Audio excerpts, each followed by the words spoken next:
प्रथम भाग भगवान बुद्ध और उनका धम्म। तथागत भगवान बुद्ध का कुल। ईसा पूर्व 6ठी शताब्दी में उत्तर भारत सर्वप्रभुत्व संपन्न एक राज्य न था। देश अनेक छोटे बड़े राज्यों में बटा हुआ था। इनमें से किसी किसी राज्य पर एक राजा का अधिकार था, किसी किसी पर किसी एक राजा का अधिकार न था। जो राज्य किसी एक राजा के अधीन थे उनकी संख्या 16 थी।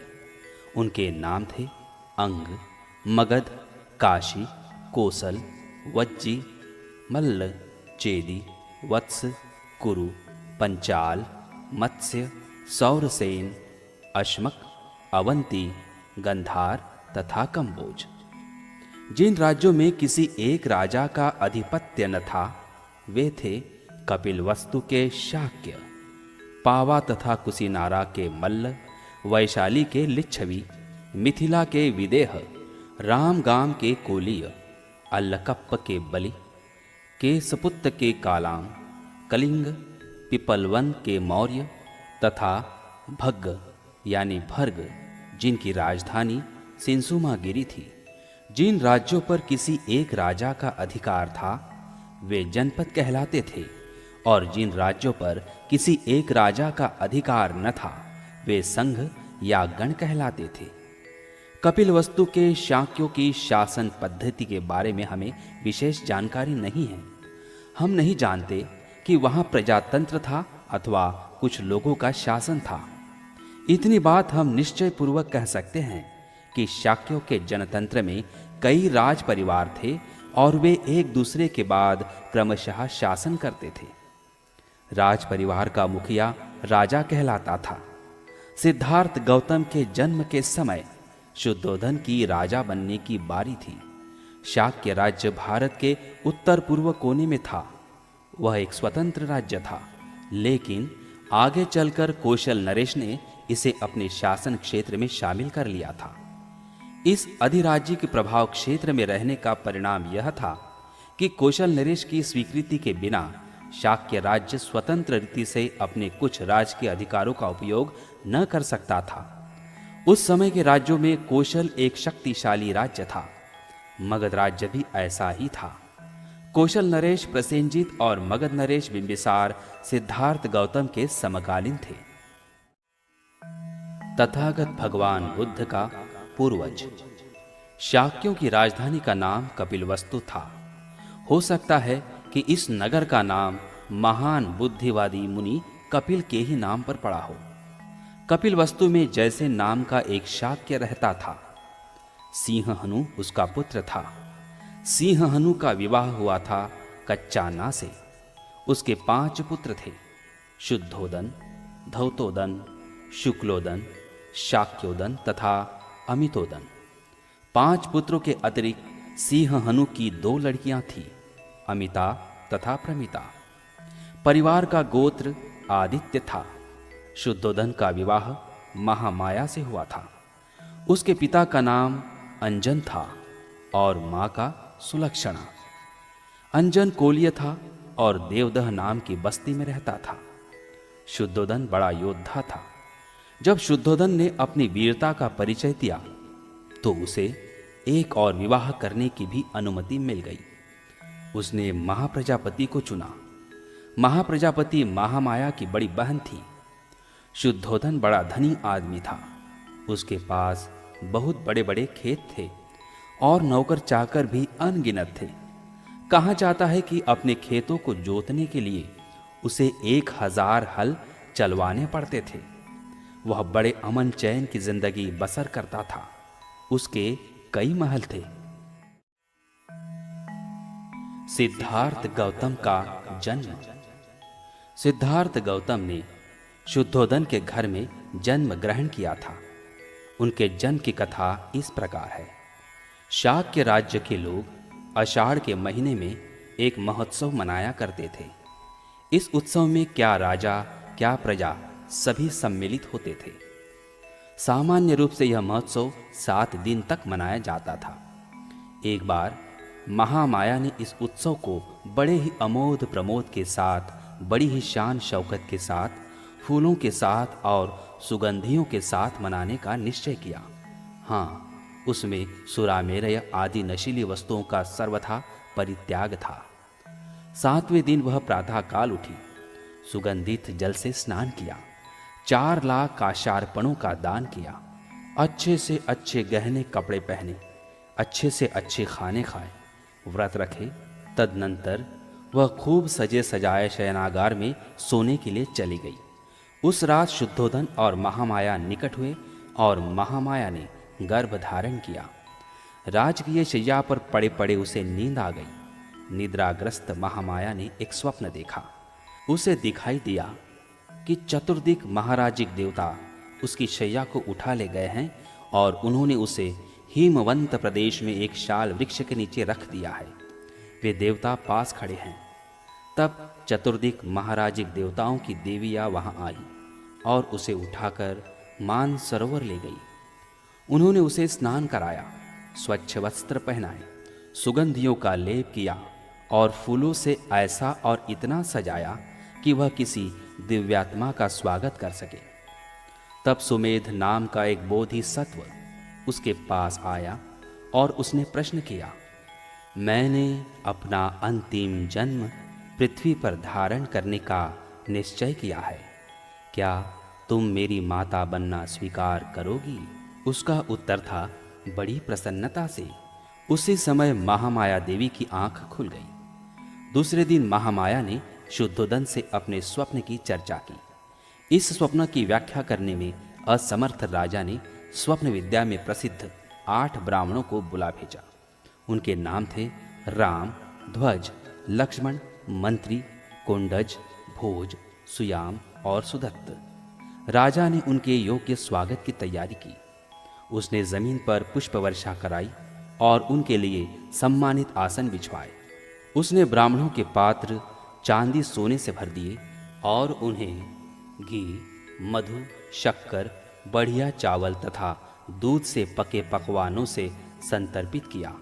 जब ब्राह्मण खा पीकर प्रसन्न हो गए, शुद्धोदन ने उन्हें महामाया का स्वप्न कह सुनाया और पूछा, मुझे इसका अर्थ बताओ। ब्राह्मणों का उत्तर था, महाराज निश्चिंत रहे, आपके यहाँ एक पुत्र होगा। यदि वह घर में रहेगा तो वह चक्रवर्ती राजा होगा। यदि गृह त्याग कर सन्यासी होगा तो वह बुद्ध बनेगा, संसार के अंधकार का नाश करने वाला। पात्र में तेल धारण किए रहने की तरह महामाया बोधिसत्व को 10 महीने तक अपने गर्भ में धारण किए रही। समय समीप आया जान उसने अपने मायके जाने की इच्छा प्रकट की। अपने पति को संबोधित करके उसने कहा, मैं अपने मायके देवदह जाना चाहती हूँ। शुद्धोधन का उत्तर था, तुम जानती हो कि तुम्हारी इच्छा की पूर्ति होगी। कहारों के कंधों पर ढोई जाने वाली सुनहरी पालकी में बिठाकर अनेक सेवक सेविकाओं के साथ शुद्धोधन ने महामाया को उनके मायके भिजवा दिया। देवदह के मार्ग में महामाया को शाल वृक्ष के एक उद्यानवन में से गुजरना था, जिसके कुछ वृक्ष पुष्पित थे, कुछ अपुष्पित। यह लुम्बिनी वन कहलाता था।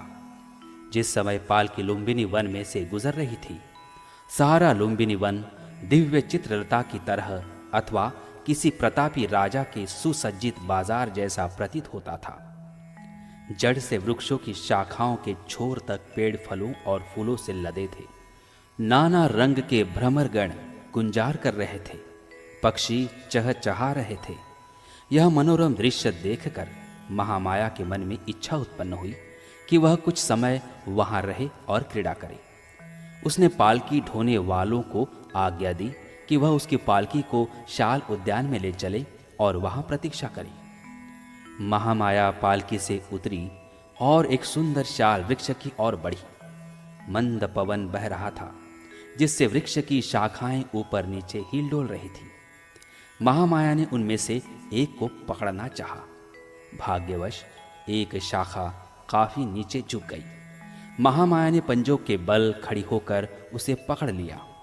तुरंत शाखा ऊपर की ओर उठी और उसका हल्का सा झटका लगने से महामाया को प्रसव वेदना आरंभ हुई। उस शाल वृक्ष की शाखा पकड़े खड़े ही खड़े महामाया ने एक पुत्र को जन्म दिया। 563 ईसा पूर्व में वैशाख पूर्णिमा के दिन बालक ने जन्म ग्रहण किया। शुद्धोदन और महामाया का विवाह हुए बहुत समय बीत गया था, लेकिन उन्हें कोई संतान न हुई थी। आखिर जब पुत्र लाभ हुआ तो न केवल शुद्धोदन और उसके परिवार द्वारा बल्कि सभी शाक्य द्वारा पुत्र जन्मोत्सव बड़े ही शान बान और बड़े ही ठाट बाट के साथ अत्यंत प्रसन्नतापूर्वक मनाया गया। बालक के जन्म के समय अपनी बारी से शुद्धोदन पर कपिलवस्तु का शासन करने की जिम्मेदारी थी। वह राजा कहलाया और इसलिए स्वाभाविक तौर पर बालक भी राजकुमार। असित का आगमन। जिस समय बालक का जन्म हुआ उस समय हिमालय में असित नाम के एक बड़े ऋषि रहते थे।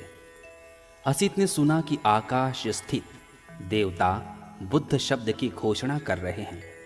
उसने देखा कि वह अपने वस्त्रों को ऊपर उछाल उछाल प्रसन्नता के मारे इधर उधर घूम रहे हैं।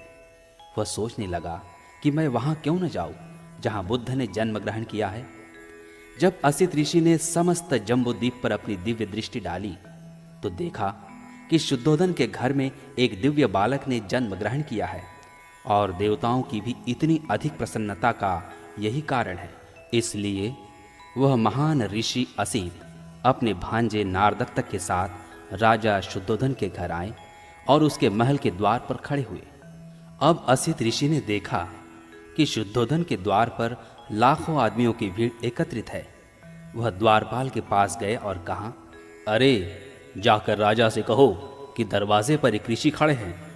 द्वारपाल राजा के पास गया और हाथ जोड़कर विनती की, राजन, द्वार पर एक वृद्ध ऋषि पधारे हैं और आपसे भेंट करना चाहते हैं। राजा ने असित ऋषि के बैठने के लिए आसन की व्यवस्था की और द्वारपाल को कहा, ऋषि को आने दो। महल के बाहर आकर द्वारपाल ने असित से कहा, कृपया भीतर पधारे।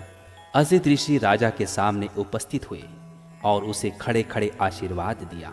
राजन, आपकी जय हो। राजन, आपकी जय हो। आप चिरकाल तक जिए और अपने राज्य पर धर्मानुसार शासन करें। तब शुद्धोदन ने असित ऋषि को साष्टांग दंडवत किया और उन्हें बैठने के लिए आसन दिया। जब उसने देखा कि असित ऋषि सुखपूर्वक आसीन हैं तो शुद्धोदन ने कहा, ऋषिवर, मुझे स्मरण नहीं है कि इसके पूर्व आपके दर्शन हुए हों। आपके यहाँ आगमन का क्या उद्देश्य है? आपके यहाँ पधारने का क्या कारण है? तब असित ऋषि ने राजा शुद्धोदन से कहा, राजन, तुम्हें पुत्र लाभ हुआ है, मैं उसे देखने के लिए आया हूँ। शुद्धोदन बोला, ऋषिवर, बालक सोया है, क्या आप थोड़ी देर प्रतीक्षा करने की कृपा करेंगे? ऋषि का उत्तर था, राजन, इस तरह की दिव्य विभूतियां देर तक सोती नहीं रहती, वे स्वभाव से ही जागरूक होती है। तब बालक ने ऋषि पर अनुकंपा करके अपने जागते रहने का संकेत दिया। यह देख कि बालक जाग उठा है, शुद्धोदन ने उसे दृढ़तापूर्वक दोनों हाथों में लिया और असित ऋषि के सामने ले आया। असित ने देखा कि बालक 32 महापुरुष लक्षणों तथा 80 अनुव्यंजनों से युक्त है। उसने देखा कि उसका शरीर शुक्र और ब्रह्मा के शरीर से भी अधिक दीप्त है और उसका तेजोमंडल उनके तेजोमंडल से लाख गुणा अधिक प्रदीप्त है। उसके मुंह से तुरंत एक वाक्य निकला, निसंदेह यह अद्भुत पुरुष है।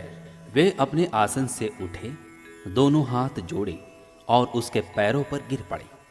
उन्होंने बालक की परिक्रमा की और उसे अपने हाथों में लेकर